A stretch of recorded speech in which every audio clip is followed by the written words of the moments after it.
یہ ایرانیوں کا جو سپیریورٹی کمپلیکس ہے نا، یہ کوئی نیا نہیں ہے. چلیں پلی اسلامک جو ہے، پری اسلامک، اس کو تو چھوڑ دینا ایک طرف جاتا ہے. اسلام آنے کے بعد بھی ابھی میں آپ کو ریسنٹ پاسٹ کا بتاتا ہوں کہ یہ جو ایران ہے یہ ہے بائی پروڈکٹ آف چالدران وار. آپ جو یوتھ ہے اس کو ضرور اس وار کو گوگل کرنا چاہیے.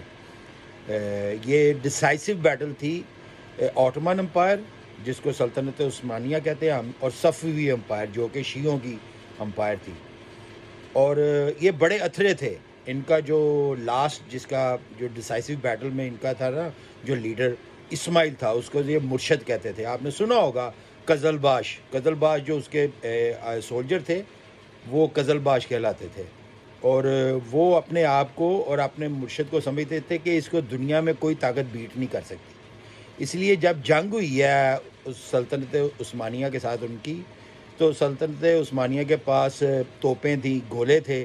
ان کے مرشد نے کہا کہ ہمیں ضرورت ہی نہیں ہے ان چیزوں کی، ہم تو ویسے ہی انونسیبل ہیں، ہمارا تو کوئی دنیا میں کچھ نہیں بگاڑ سکتا، ہمیں یہ گولوں وغیرہ کی ضرورت نہیں ہے، ہم ان کے بغیر ہی جیت جائیں گے. لیکن وہ جو وار ہے وہ پھر ڈیسائسو شیعہ اور سنی کے درمیان وہ ڈیسائسو بیٹل ثابت ہوئی. اس کے بعد جو صفوی امپائر تھی وہ ٹوٹ گئی اور وہ سکڑ کے ایران بن گیا. بڑے ہضمیت امیز شرائط کے اوپر ان کو صلح کرنی پڑی.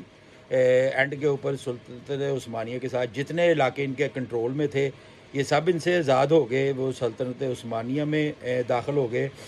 اور یہ جو زبردستی جو زیدی شیعہ تھے یا جو اسماعیلی شیعہ تھے، انہوں نے جو کوئی 500 سال تک مار کے لوگوں کو یہ 12 اماموں والا شیعہ بنایا، جن کو جو صحابہ کرام کو گالیاں دینے والے شیعہ ہیں. جو ویسے اس سے پہلے صفوی امپائر سے پہلے جو شیعہ تھے اس میں زیادہ تعداد ایسے لوگوں کی تھی جو زیادی تھے، جو کہ صحابہ کرام کو برا بھلا نہیں کہتے تھے، نہ ان کے خلاف کوئی گرج رکھتے تھے. تو لیکن اس امپائر کی یہ سب سے بڑی پرابلم یہ تھی کہ انہوں نے تشدد سے لوگوں کو 12 اماموں والا شیعہ بنایا. تو یہ چالدران وار کو ضرور پڑھیں اور آپ کو یہ جو ایرانین بیک گراؤنڈ ہے ان کی اصل اوقات کا آپ کو پتہ چلے گا کہ اصل میں یہ مائنڈ سیٹ کیا ہے.